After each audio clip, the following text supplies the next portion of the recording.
Welcome. The topic of today is the project investment, appraisal and promotion and their context. As you might recall from the first class of this program, we consider several phases of the investment cycle, and if we depict the main phases in an horizontal sequence, we observe that appraisal is the third stage of our cycle, whereas promotion could be considered in a vertical way as parallel to the rest of the activities. Today, we're going to deal with the specific elements of the project appraisal. Consider, as we mentioned in our previous classes, the role and the relevance of the different players and participants to the investment. We also deal with the promotion, considered as a crucial and extremely important activity for our investment success. Considering these premises, let's explore the outline of today. The appraisal process and its players, so the activity itself and the relevant actors, the promotion process and its players, the players and macro contexts of the investment process. The appraisal process and its players. Project appraisal is the process undertaken by interest parties to determine if the project design is satisfactory. It's very important to focus on this concept of interest parties. If we consider the whole organization which is hosting the investment, or if we consider whatever organizational entity, the interest parties are also named shareholders and stakeholders, according to the fact that they own a share of the organization or they are interested in the success and the survival of the organization itself. So in such a case are labeled stakeholders. When we when we address our attention to an investment activity, then we have several interest parties. They could be both internal and external to the referral organization. Another crucial idea when it comes to project appraisal is the idea of the project design being satisfactory, meaning that in order to be attractive, the investment should be satisfactory for all the players that we're taking in consideration. After saying that, let's consider the specific nature of such players. Investors, individuals and institutions, investing their own resources in a project. Investors are very important both during the startup of the project and along its maintenance. Investors are very important because they have probably had the original idea of the project itself, and or they got convinced and became enthusiastic about the investment opportunities. Financiers could be considered as all those individuals and institutions financing the investment in order to receive a return. So they are provider of capital that the investment needs to purchase, and they seek for a retribution, for a compensation, for a benefit from their own investment. Guarantors are those kinds of individuals and institutions involved in guaranteeing the investment itself. So guarantors, it's not said that they are investing their own money in the project, but they're just backing up other players, sharing with them some risks and sharing with them some benefits of the project itself. Licensors are a kind of player signing contracts with the main representatives from the investment itself in order to license the usage of the products and service as well. So, for example, if we are investing in manufacturing activities, licenses could be related to the use of some brands or to the distribution of some products and services.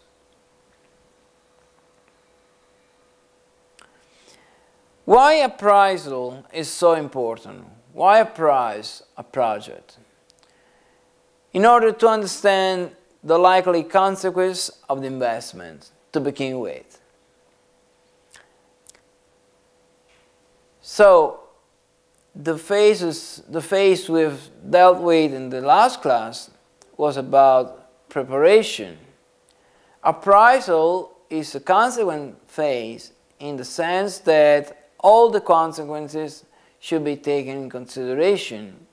It's not just the hypothesis anymore, but it's about the consequences of our actions.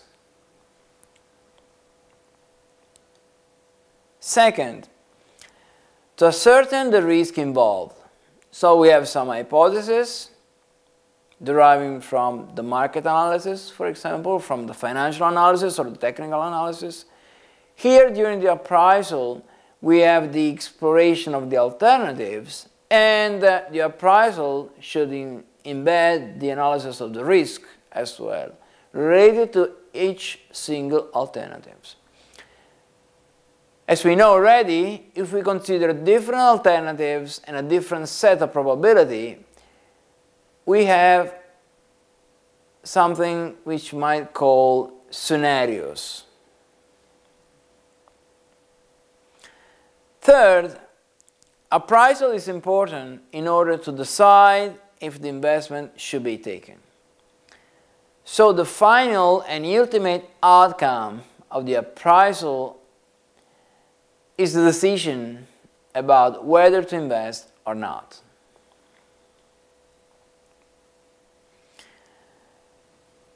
Appraisal is important for these three main reasons we have just said, but it's very relevant as well. So the relevance of appraisal invests all the sectors of economy. So we could have stable markets or unstable markets. We might have growing sectors or recessive sectors. We could have very dynamic industries or very static industries. We can have developing countries or underdeveloped countries or established and solid economic systems in the already developed countries. No matter what the sector is, what the industry is, what the country is, we do need to appraise our investment. An investment project which is seriously structured could not be based on improvisation. That's why the appraisal phase is so relevant and invests all the sectors of the economy, all the countries in the world. Appraisal is relevant both for public and private investments. Sometimes there is a false idea that public investment should not be appraised with the same rigor of private investments, since the governments might be able to finance the investment no matter what the returns are. This is wrong. So appraisal is relevant for whatever investments, no matter what its nature is, both public and private. When it comes to public investments, the only difference with the private investments is about the benefits. So when it comes to private investments, probably the economic foundations and the financial foundations of the expected benefits of return could be more explicit or relevant than in the public situation. But when it comes to public investment, we can assess and promote some elements like the social impact of the investment itself, which could be embedded in the appraisal phase as well.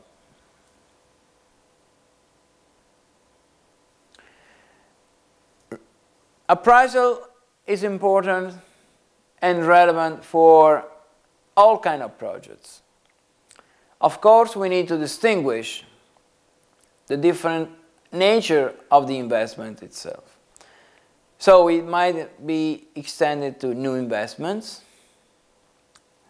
modernization of existing activities, expansion of established activities, companies entering new business, national agencies delivering new services, existing activities to be exported or internationalized abroad. Privatization, so changing of nature from public nature to private nature. Technology acquisition, in terms of investments in machineries and new equipments, for example. And equipment replacement. So, as you know, technical devices suffer obsolescence by definition, or they suffer from the usage by definition.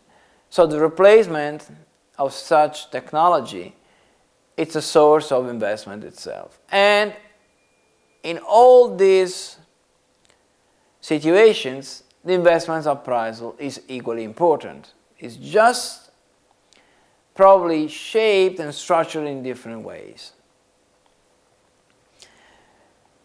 Appraisal includes a process as well. So the process is made by three main elements. The first one is to assess the criteria of participants. So this is an idea that we should be considered as a stable assumption of our classes. Different players, different criteria. Second, comparison of criteria with projected performance indicators. Players, criteria, indicators as a mean for giving evidence that the criteria are mirrored by the actual results. Indicators as a way for giving the project governance by the relevant players. Third element, compatibility with other activities. This is very important. In the last class, we've seen that organization and overhead should be taken in consideration even in the preliminary consideration of the investment itself. Which means that by definition, the investment is hosted by an organization, and if the organization is hosting an investment, then the compatibility with the other existing activities should be included in the analysis and the appraisal too. Compatibility is very important because it could be a source of synergy as well as a source of additional potential losses for the company and the organization itself. So far we've seen the appraisal process. Let's move to the promotion process and its players. Promotion process arises from the consideration that sponsors are normally compelled to elicit support from individuals and organizations with potential projects.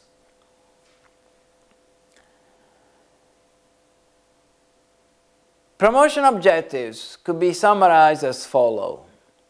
First step, identify participants. Again, participants could be investors, financiers, guarantors, regulators and licensors,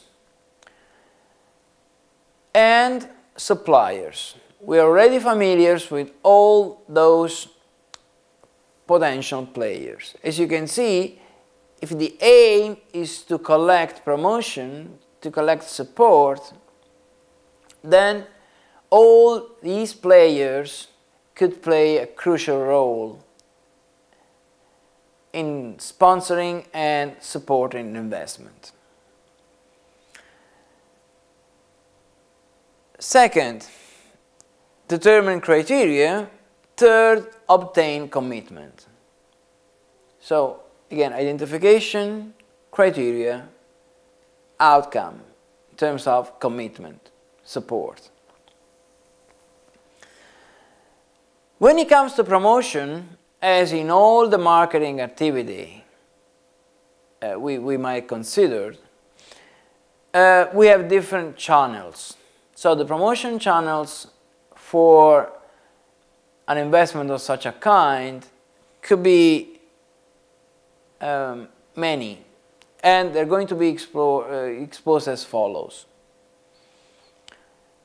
Business associations are very important, since the association of business, organization, and entrepreneurs could be a crucial source for the diffusion of the information about the project itself.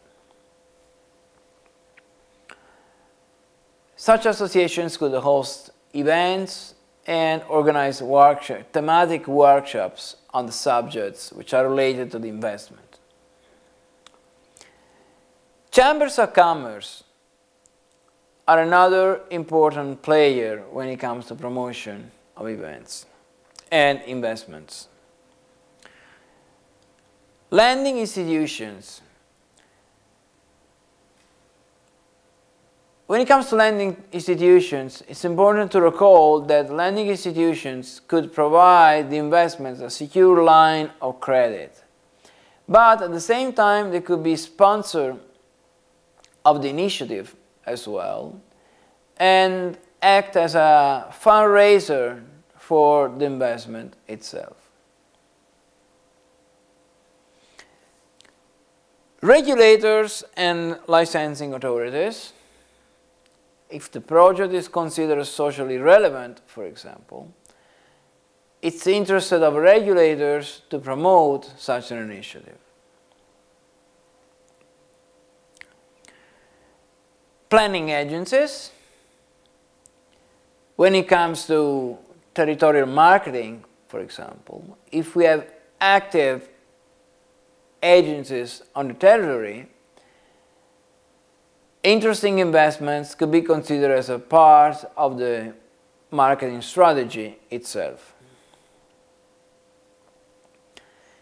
Development banks that by mission are a substantial financier of this kind of investments. Most of all when it comes to investments aimed to the local development in underdeveloped areas. International aid agencies,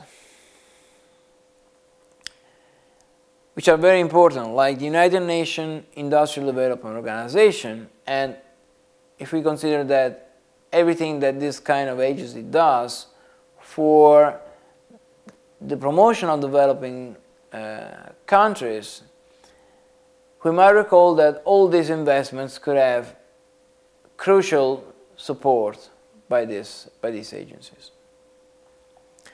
Last but not the least, the trade fairs.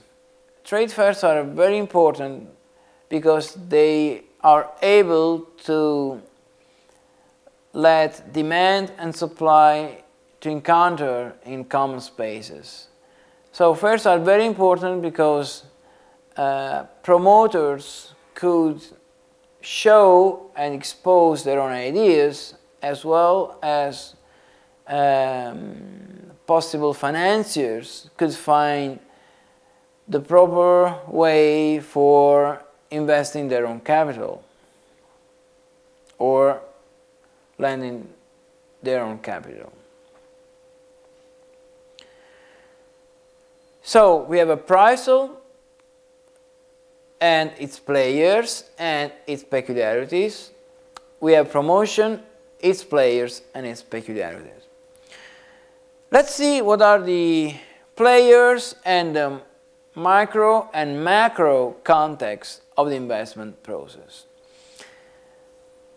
So the idea that we're going to deepen is already known. The investment is not self-standing, has to be hosted by an organization.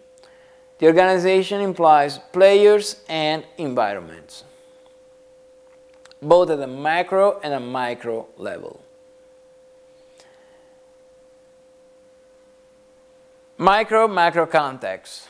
Investment involves decisions at a micro level that are very much dependent on the macro situation.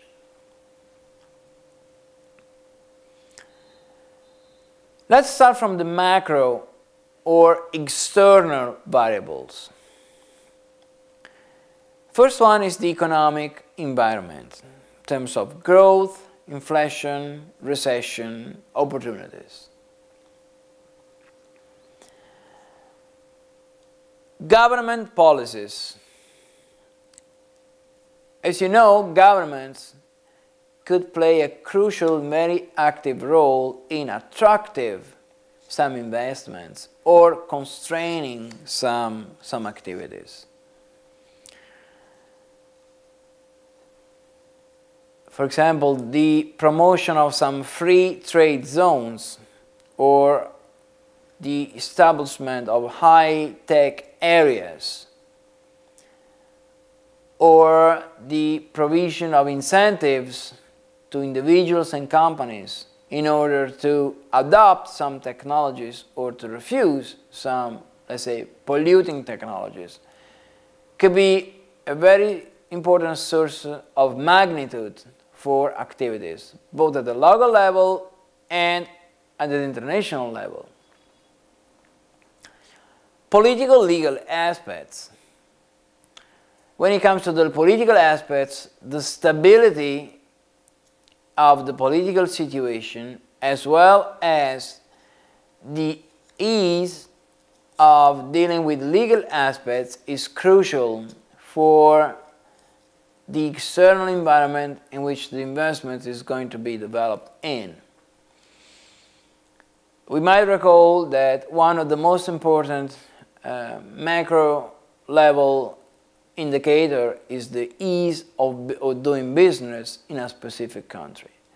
So if the development of new business activities and starting up new companies, it's easy, or it's perceived easy from the rest of the world, probably that country is going to be attractive in terms of investment.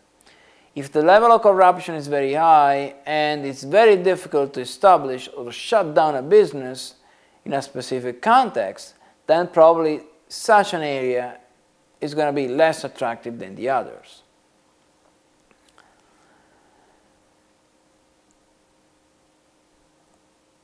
Along with the macro external variables, we have also the physical environment, namely the availability of physical resources, if they are important for the organization.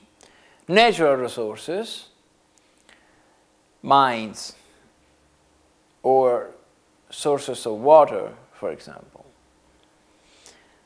Social and ethical constraints. So in the macro environment, we might detect some elements related to the social life of the established communities that could be considered as a booster or a strong limit for developing the activities embedded in our project idea, in our investment idea.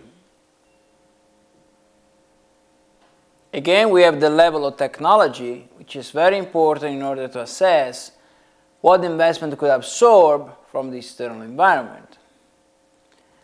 Human and institutional resources in terms of skill availability and institutional support from different governmental institutions and agencies, for example. Capital markets and regulations. Capital markets are crucial for assessing the capital availability, the financial availability in a certain area.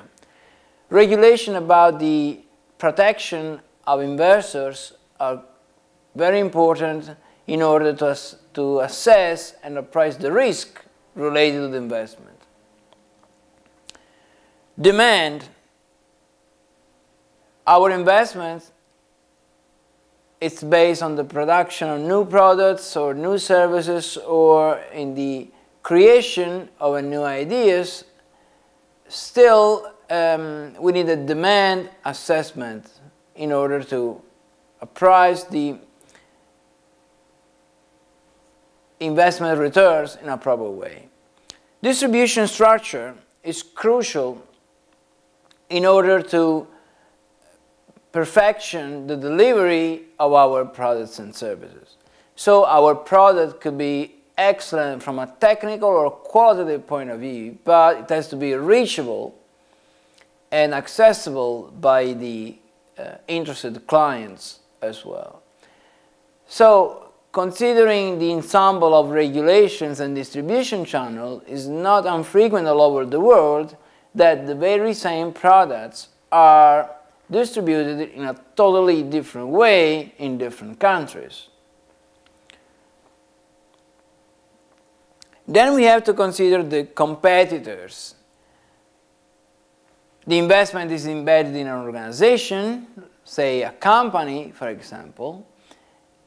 The company is going to compete with similar companies delivering the same services, manufacturing and selling the same goods. When it comes to the intersection between micro and macro elements, we have production, finance, personnel, location, patents, licenses, technology, and public image. So those elements considered all together could be labeled as the interface between the macro environment and the micro environment related to the company hosting the investment. So all these items that we are very familiar with already are crucial in order to assess the competitive advantage of our investment, consider the general external environment and the internal company-related environment of the initiative.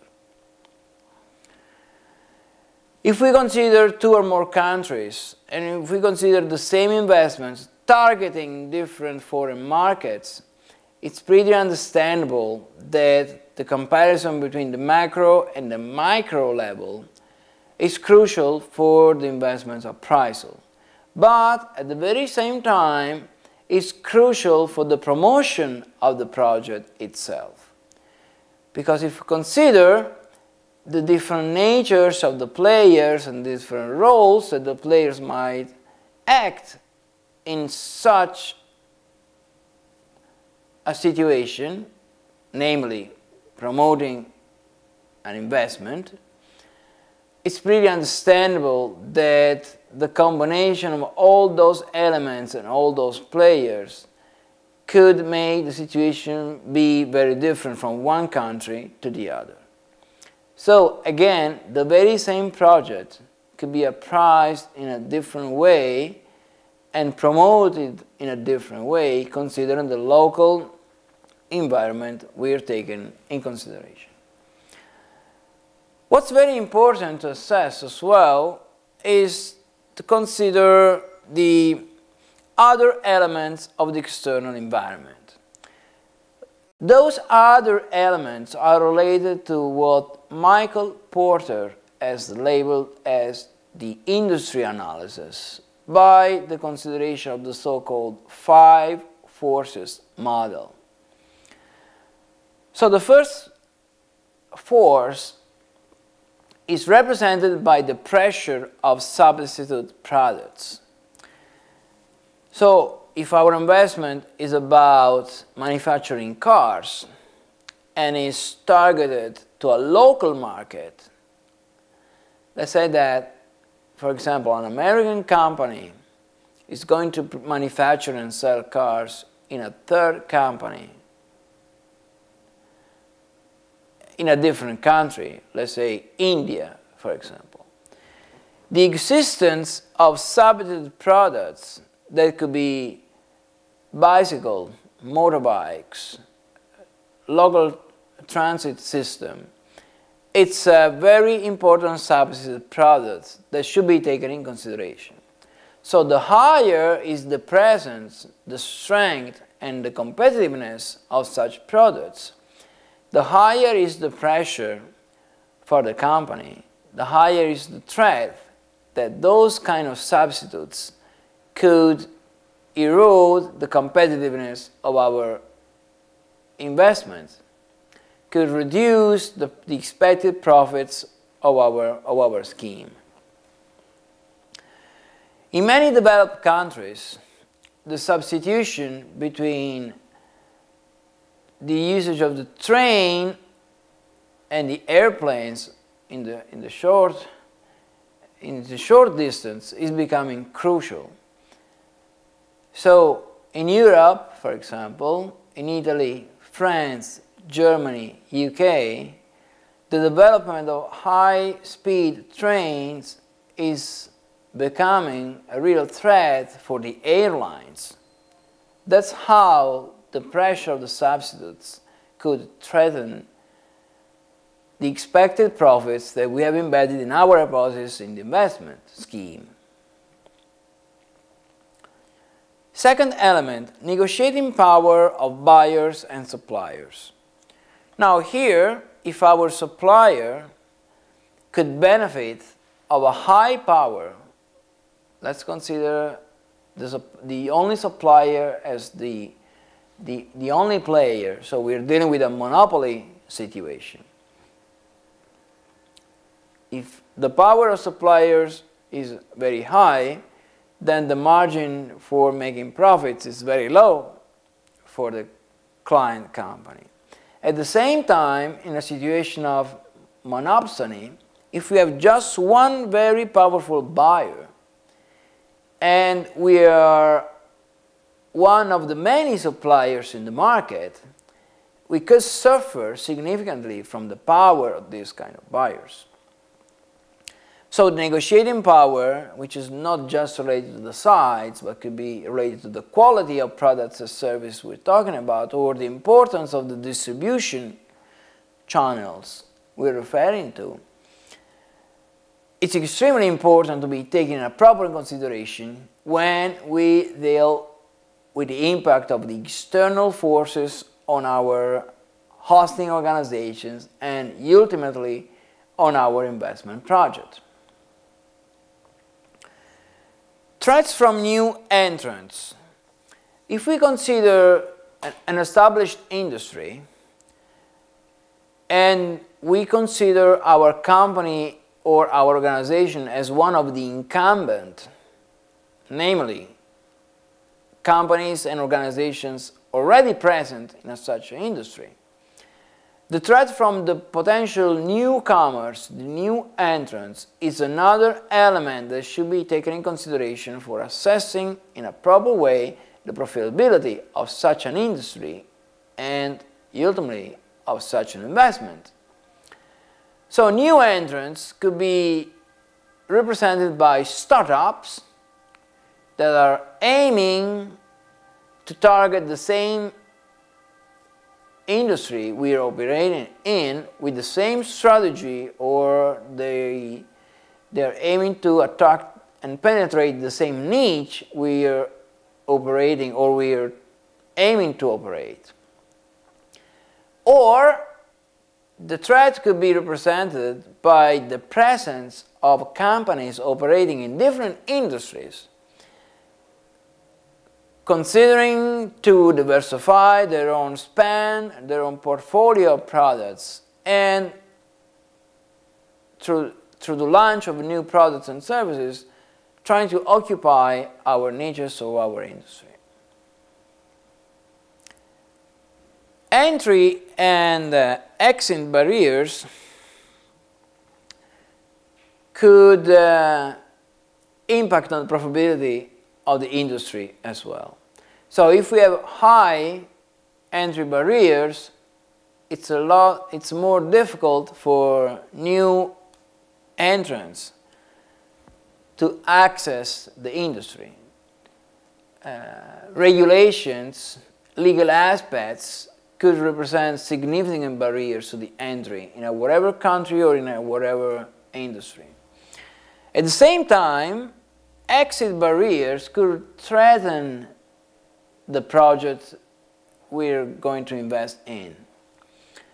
Since if it's very difficult for the companies to leave an industry or to leave a specific country, then the expected profitability could drop because of the impact of the so-called sunk costs. Just to remind you, the sunk costs are those kind of costs that cannot be switched from the organization.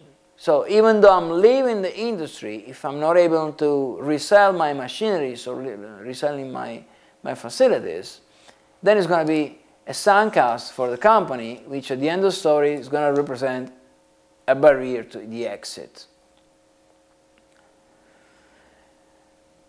The last element is about the impact of the project on the national economy. So we said that the project could benefit from externalities from the local environment, but it could diffuse positive externalities to the social context as well. So it's about the understanding of the project impact on the national economy that can be effective in promotional efforts. So to show the positive impact that specific investments could have on the local community, it's another way for promoting the underneath activity as well. That's everything for today. Please refer to our website for further information. Thank you.